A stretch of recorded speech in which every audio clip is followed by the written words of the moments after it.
bizdən çatdırmaqdır. Gələr, hidayəti verən Allahdır. Gəlməz bizim işimiz deyil o. Biz deməliyik. Sən dedin, əlhəmdülillah, əcri qazandın.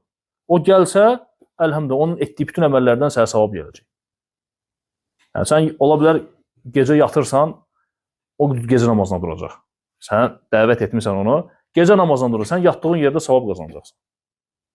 Ona görə Peyğəmbər sallallahu aleyhi ve sellem Əli radiyallahu anh dəvətə göndərir. Birinci, onlarla deyir, get dəvət elə və nə deyir? Deyir ki, bir nəfər gəlsə sənin səbəbinlə, sən qırmızı dəvədən daha xeyirlidir. Qırmızı dəvədə o vaxtın indiki ən bahalı maşını sayılır.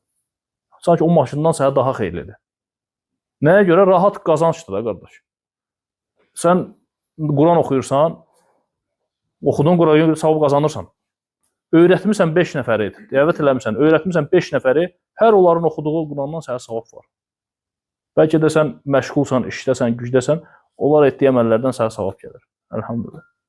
Öləndən sonra da gələcək. Ona görə dəvət mühümdür. Dəvətin böyük əcri var və həmçinin dəvətdə olan məşəqqətlər də böyükdür. Səbr eləməlisən. Pis sözlə də, kobudluq da eləyə bilərlər, elə sənin pis davrana bilərlər. Elə söz deyərlər ki, qardaş, adam, nə bilim, səbir ola bilər, 7 qatından keçir adamın. Nə eləməlisən? Səbr etməlisən.